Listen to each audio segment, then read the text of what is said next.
Okay, तो हम लोगों ने अपना मतलब लाया कि कल का फ्लैश बैक देख लिया है और उसके बाद फिर हम चलते हैं आज नेक्स्ट अपने न्यूरोस्पिकल प्रोडक्ट की तरफ, that is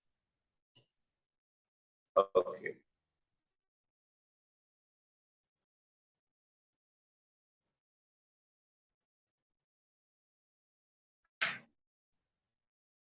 so the next product is MSM. MSM stands for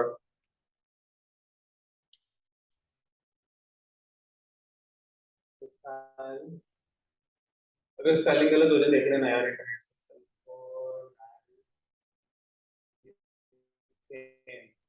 ठीक है, अच्छा इसके स्पेलिंग सही होना चाहिए वैसे, मीथेन। ठीक है, मिथीन नहीं होना चाहिए और मिथाइल नहीं होना चाहिए। ठीक है, मिथाइल सल्फोनाइल। अब देखो,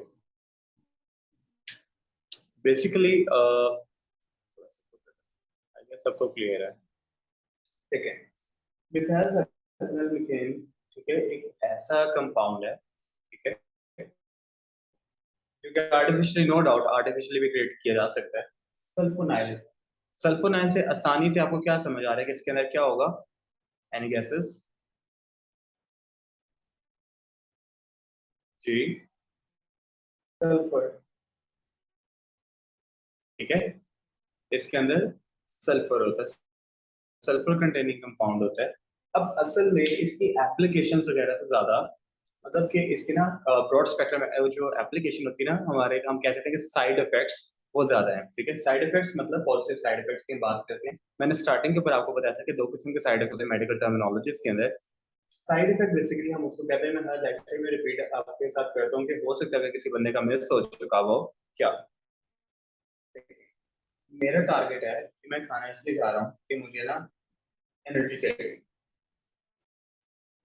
ठीक है, मैं रोटी इसलिए खा रहा हूँ कि मुझे एनर्जी चाहिए। ठीक है, लेकिन रोटी का खाने के साथ साथ मुझे साइड इफेक्ट ये हुआ कि मुझे उससे विटामिन बी कॉम्प्लेक्स मिल गई। ठीक है ना, क्योंकि वीट से बना होता है ना, मुझे फाइबर मिल गए। ठीक है, मतलब अब बस इतने वो होते हैं। मतलब अब देखें, बी कॉम्प्लेक्स की वजह से मैं नहीं खा रहा था, मैं एनर्जी के लिए खा रहा था। ठीक है, लेकिन मुझे बी कॉम्प्लेक्स और जो फाइबर होते हैं वो मुझे क्यों मिले? मुझे एज अ साइड इफेक्ट, मतलब साइड इफेक्ट्स इसके क्या हैं कि आपको ये भी मिल रहा है, ये होते हैं पॉजिटिव साइड इफेक्ट्स। ठीक है, लेकिन क्या हो गया कि अगर मैं वीट को बहुत ज्यादा इंटेक करना स्टार्ट कर दूंगा तो अल्टीमेटली क्या होगा? Negative side effects. So what are the negative side effects? Negative side effect का मतलब होता है कि ऐसी चीज जो कि आपने एक्सपेक्ट नहीं की हुई होती उस स्पेसिफिक प्रोडक्ट्स वगैरह से, और वो चीज आपको नुकसान दे रही थी, मतलब कि आपको वॉमिटिंग, नोजिया, मतलब एक्सट्रीम फुलनेस वगैरह की वजह से ना। ठीक है, उसके अलावा मतलब आप कह सकते हो हाई शुगर, अगर आपका रिफाइंड है तो, मतलब ये जो होते हैं ये होते हैं नेगेटिव साइड इफेक्ट्स और कुछ होते हैं पॉजिटिव साइड इफेक्ट्स। ठीक है, बहरहाल that was not the part of the topic, लेकिन फिर भी मैंने आपको इसलिए बता दिया कि आपको ये चीज क्लियर हो जाए। इस साइड इफेक्ट का मतलब ये होता है कि लाइक कोई चीज आपने एक्सपेक्ट नहीं की थी और आपको मिल रही है। ठीक है, पॉजिटिव भी हो सकता है, नेगेटिव भी हो सकता है, यहाँ तक कंफ्यूजन नहीं है ना?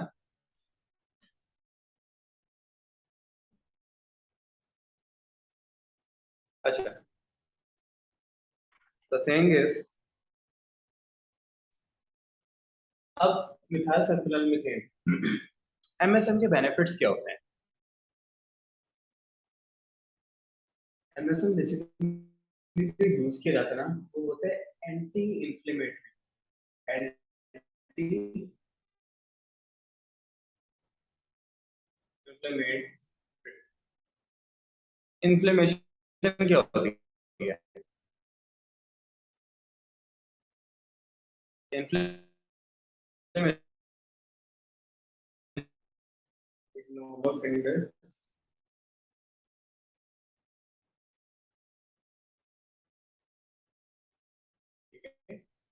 It's a normal finger, nail और फिंगर मार्क्स। ठीक है, it is a normal finger, लेकिन when it comes to arthritis, it becomes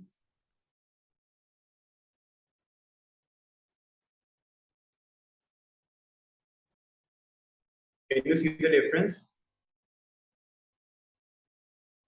Obviously, you can spot the difference, right? Yes, sir.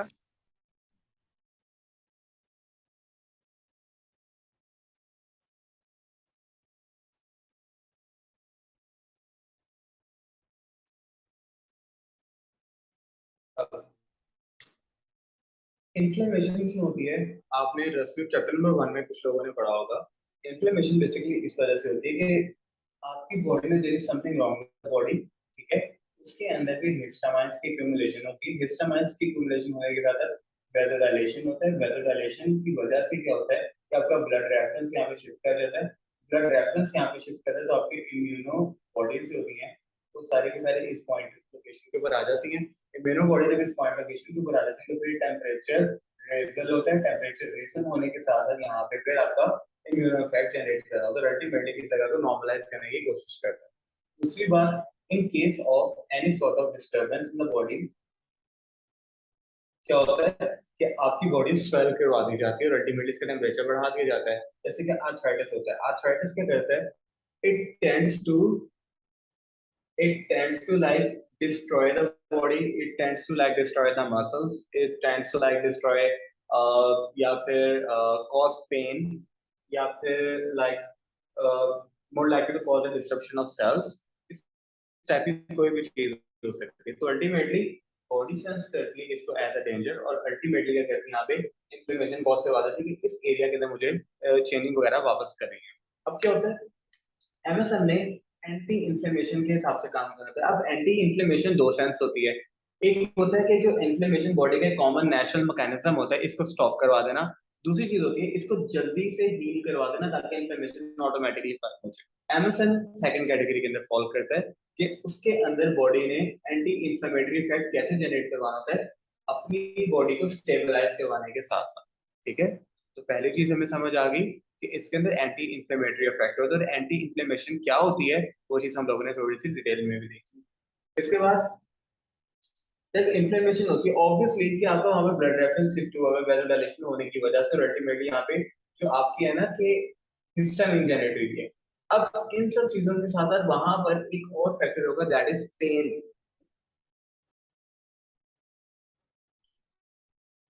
So MSN will be having the painkiller effect at the site of occurrence कि जब भी आपके किसी site of occurrence के ऊपर किसी भी किस्म की कोई इश्यू हुआ होता है तो एमएसएन यहाँ पर क्या करता है पेन किलिंग इफेक्ट को यहाँ पे इम्पार्ट कर रहा है। जैसे हमने पहले बात की थी इसने एंटी इंफ्लेमेटरी इफेक्ट भी कॉज करना है और पेन किलिंग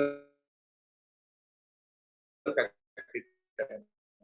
अब जब एक चीज अगर एंटी इंफ्लेमेटरी इफेक्ट रखती है 99%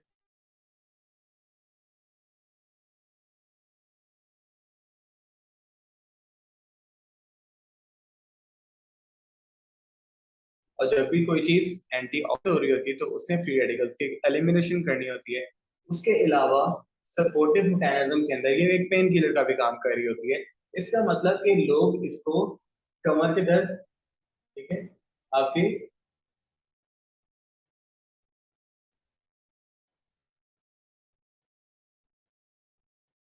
सैक्रोफोकस वगैरह जो पेन होती है या फिर आपकी रिब केस के अंदर आपको पता होता है कि ना डिफरेंट मसले वगैरह जनरेट कर रहे हैं, ठीक है, या फिर कुछ लोगों को पता है कि उनको ना कमर का दर्द निकल जाता है अक्सर, ठीक है।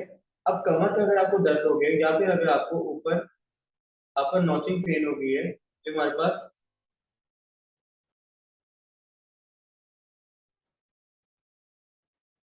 ये थोरेसिक रीजन होता है। थोरेसिक रीजन की पेन अगर आपको निकल आई है बैक के ऊपर क्योंकि आजकल बहुत ज्यादा पेन है। इसके अलावा आपको बैक की पेन निकल आई है, ठीक है, जो कि लंबर पेन भी हो सकती है, ठीक है। उसके अलावा मतलब आपको सैक्रोपॉक्स पेन हो गई जिसको हम रिगार्ड करते हैं एज हिप पेन वगैरह की जॉइंट डिसलोकेशन पेन भी होती है यहाँ पे, ठीक है। अब उन सब पेन्स वगैरह के लिए ये एंटी इंफ्लेमेटरी का भी काम करेगी यहाँ पे, पेन किलिंग इफेक्ट को भी वो करेगी पार्ट और एंटीऑक्सीडेंट इफेक्ट्स भी दे रही होगी यहाँ पे। अब इन तीनों इफेक्ट का एक साथ अगर हम बात करें तो इनका काम क्या होता है कि बॉडी का पेन मैकेनिज्म के अंदर अर्ली रिकवरी एंड स्टेबिलिटी। क्या बोला मैंने? ये बॉडी का किसी पेन सिनेरियो के अंदर अर्ली रिकवरी, ठीक है, एंड स्टेबिलिटी। अच्छा, अब ये क्या चीज होती है, हम यहाँ पे देखें कि हम लोगों ने ये जो डायग्राम बनाई है बेसिकली ये किस चीज को रिप्रेजेंट करती है। ये देखिए, ये होते हैं ना, यहाँ पे 7 हमारे पास बोन्स होती है। यहाँ पे जो रेड कॉलम वगैरह होता है, केज वगैरह, यहाँ पे 12 बोन्स होती है। लंबर रीजन के अंदर हमारे पास 5 बोन्स होती है। और सैक्रोकॉर्टेक्स के अंदर हमारे पास 9 होती है। टेक्निकली अगर लिखें तो 5 + 4 होती है। ठीक है, 5 सैक्रम एंड 4 कॉर्टेक्स। अब असल में ये जो पेन होती है ना, ये वाली, ये पोस्टर डीएलआईएमएनसी की वजह से होती है। आपने देखा होगा अक्सर ना लोगों की गर्दन शिफ्ट हुई होती है नीचे की तरफ। और मैं करके बताता हूँ, अगर आप लोग ना, सेल फोन स्लम क्या होता है कि आप सेल फोन यूज करो, like these are the cell phones. ठीक है, अब मैं सेल फोन यूज कर रहा हूँ, करते करते करते करते टाइपिंग करते करते मैंने, ठीक है, क्यों मोबाइल नीचे चला गया। अब मेरी गर्दन के ऊपर यहाँ से आप देख रहे हो कि एक ना बल आया हुआ होता है जो कि मुझे नीचे की तरफ पुश कर रहा है। अब इस बल की वजह से क्या होगा कि ये जो 7 बोन्स है ना, यहाँ पे जो जॉइंट्स है 7, ये अफेक्ट होंगे और अल्टीमेटली यहाँ पे पेन लॉन्ग टर्म आ जाएगी। दूसरी बात बड़ी क्या होती है, यहाँ पे आपका एक्सेसिव मैस एक्यूमुलेशन होना शुरू हो जाती है। आपने औरतों को देखा होगा कि उनका ना बैक हम्प बना हुआ है, जैसे कि देखो एक साइड अगर आपको व्यू दिखाऊं मैं, ये नॉर्मल इंडिविजुअल है, ये मुंह, गर्दन, बॉडी, इसका साइड व्यू, ठीक है, चूजा लग रहा है, अच्छा है, ठीक है, एक साइड व्यू इसका ये होता है। अब आप देख रहे होगे कि बैक के अंदर हल्का सा इंक्लाइनेटली आई है और फिर ये स्टेबल हो गई है। ठीक है, अब औरतों का क्या सीन होता है पीछे से, ये गर्दन पे आपने कभी हाथ को देखा है किसी का,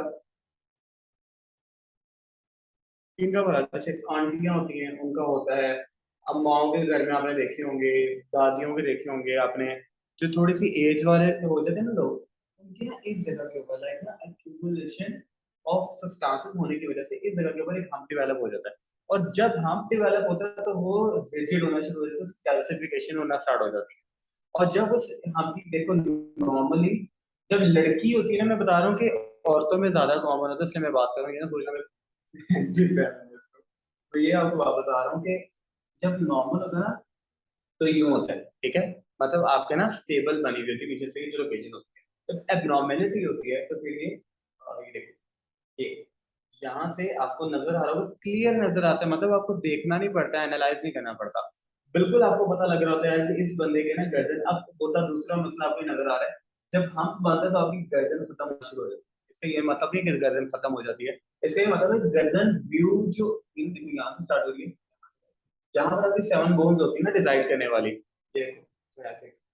अब ये वाली जो 7 बोन्स है ये छुप जाती है, क्यों, यहाँ पे मैस एक्यूमुलेशन। अब ये हम क्या करता है, आपकी बैक को ऊपर कर रहता है, थोड़ा सा बॉडी को थोड़ा सा फुला देता है, और अल्टीमेटली क्या होता है कि आपके जहाँ पे मुंह खत्म होता है वहीं पे आपकी बॉडी शुरू हो जाती है, गर्दन की जगह ही खत्म हो जाती है। ठीक है, तो कुछ लोगों को लगता है ये होता है कि ना हमारी गर्दन बहुत छोटी हो गई है, लाइक ऐसा नहीं होता गर्दन छोटी हो जाए, गर्दन छुप जाती है इस मैस के सामने। अब इस मैस की अक्यूमुलेशन के बाद या फिर इसकी फॉर्मेटी के बाद बहुत ज्यादा इश्यूज होते हैं लोगों को। लाइक क्या इश्यूज होते हैं कि यहाँ पे पेन, एक्सेसिव पेन स्टार्ट हो जाती है। इसके अलावा इसकी वजह से बैक पेन स्टार्ट हो जाती है। जब बैक पेन और इसके अंदर बहुत ज्यादा मैस एक्यूमुलेशन हो जाती है तो फिर आपकी लंबर पेन स्टार्ट हो जाएगी। ठीक है, उसके बाद फिर आपकी सैक्रोकोकैक्स पेन हो जाएगी, जिसकी वजह से हिप पेन निकल आएगी बाद में। तो ऐसे लोगों को मतलब पहली चीज तो मैं बताता हूँ हमेशा कि आपको एक्सरसाइज करनी चाहिए। बेशक आप बहुत ज्यादा टफ ना करो, लेकिन आप एटलीस्ट इतनी एक्सरसाइज करो कि आपकी ना बॉडी स्टेबल रह सके। ठीक है, नहीं तो आप जो मार्केट के अंदर लाइक पैरासीटामोल शॉट ले रहे होते हो,